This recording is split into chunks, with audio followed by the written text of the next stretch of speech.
ये देश का दुर्भाग्य है कि आजकल कुछ लोग अर्बन नक्सल की भाषा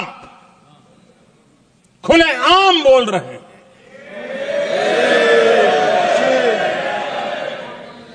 और अर्बन नक्सल जिन बातों को बोलते हैं, इंडियन स्टेट के सामने मोर्चा लेना, ये अर्बन नक्सल की भाषा बोलने वाले इंडियन स्टेट के खिलाफ लड़ाई की घोषणा करने वाले न संविधान को समझ सकते हैं, न देश की एकता को समझ सकते हैं।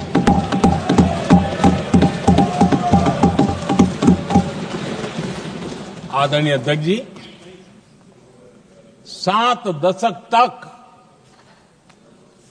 जम्मू एंड कश्मीर और लद्दाख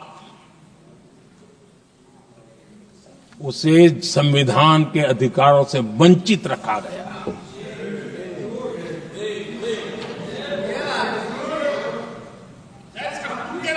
ये संविधान के साथ भी अन्याय था और जम्मू कश्मीर और लद्दाख के लोगों के साथ भी अन्याय था।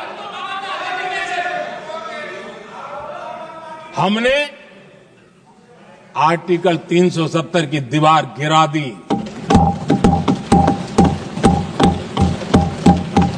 अब जम्मू कश्मीर और लद्दाख के उन राज्यों को,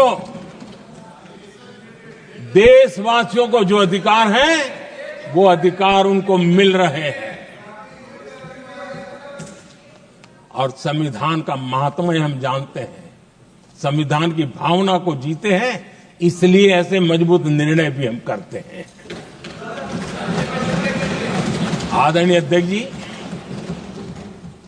हमारा संविधान हमें भेदभाव करने का अधिकार नहीं देता है। जो लोग संविधान को जेब में लेकर के जीते हैं, उनको पता नहीं है कि आपने मुस्लिम महिलाओं को कैसी मुसीबतों में जीने के लिए मजबूर कर दिया था। हमने ट्रिपल तलाक का खात्मा कर करके संविधान की भावना के अनुरूप मुस्लिम बेटियों को हक देने का काम किया है, समानता का अधिकार दिया है।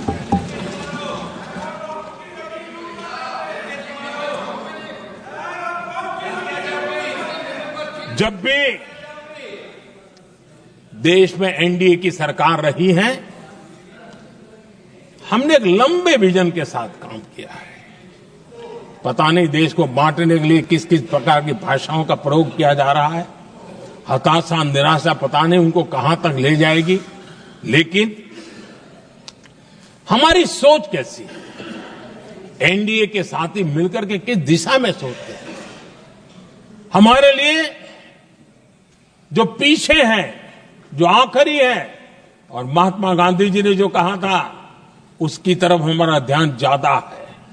और उसी का परिणाम है कि अगर हम मंत्रालयों की रचना करते हैं, तो भी मंत्रालय कौन सा बनाते हैं? पूर्वोत्तर के लिए अलग मंत्रालय बनाते हैं।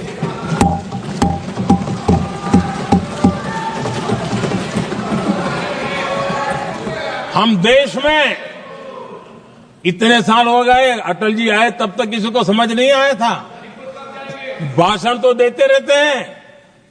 आदिवासियों के लिए अलग मंत्रालय एनडीए ने बनाया। आदरणीय अध्यक्ष जी, हमारे दक्षिण के राज्य समुद्री तट से जुड़े हैं। हमारे पूर्व के कई राज्य समुद्री तट से जुड़े हैं। वहां के समाज में फिशरीज का काम और फिशरमैन की संख्या बहुत बड़ी तादाद में है। उनका भी ख्याल रखना चाहिए। और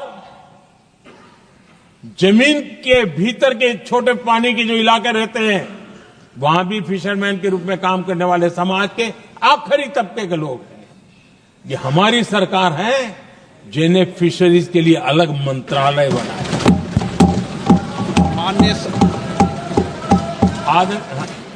माननीय सदस्यों, अगर सभा की सहमति हो तो सभा की कार्रवाई इस विषय की समाप्ति तक बढ़ा दी जाए।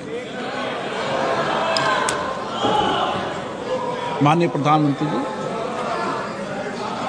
आदरणीय अध्यक्ष जी, समाज के दबे कुचले वंचित लोग, इनके अंदर एक सामर्थ्य होता है। अगर स्किल डेवलपमेंट पर बल दिया जाए तो उनके लिए नए अवसर बन सकते हैं, उनकी आशा आकांक्षा के अनुरूप जिंदगी बना सकते हैं। और इसलिए हमने अलग स्किल मंत्रालय बनाया। आदरणीय अध्यक्ष जी, देश में लोकतंत्र का पहला धर्म होता है कि हम सत्ता को सामान्य से सामान्य नागरिक तक उसका अवसर मिले।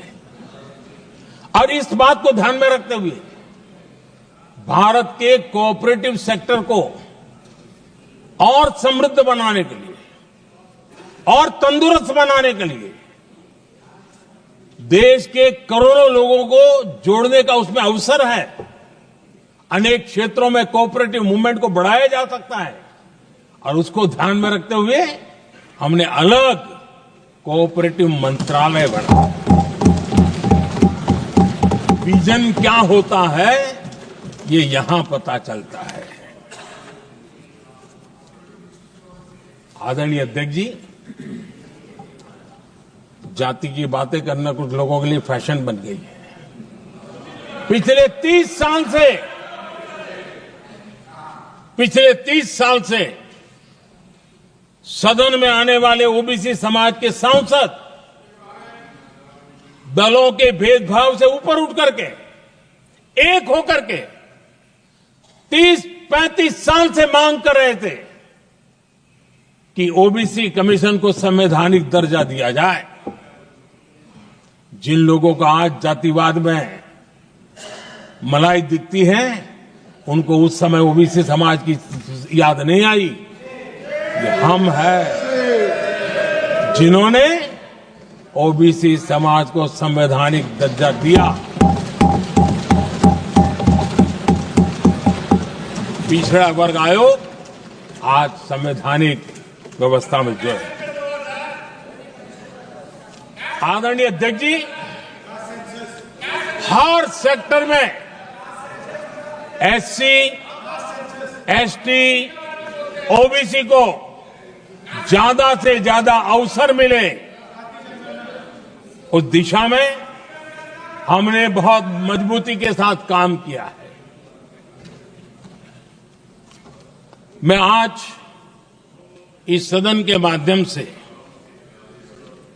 देशवासियों को उनके सामने एक अहम सवाल रखना चाहता हूं। और अध्यक्ष महोदय, जरूर देशवासी मेरे इस सवाल पर चिंतन भी करेंगे और चौराहे पर चर्चा भी करेंगे। कोई मुझे बताएं, क्या एक ही समय में संसद में एससी वर्ग के एक ही परिवार के 3 सांसद कभी हुए हैं क्या? एससी वर्ग के एक ही परिवार के 3 सांसद कभी भी हुए क्या?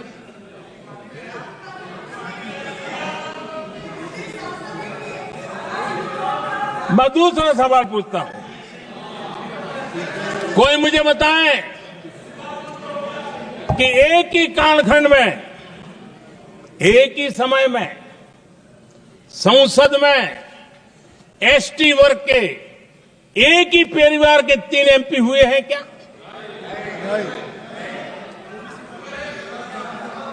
आदरणीय अध्यक्ष जी, कुछ लोगों की वाणी और व्यवहार में कितना फर्क होता है, मेरे एक सवाल के जवाब में मिला।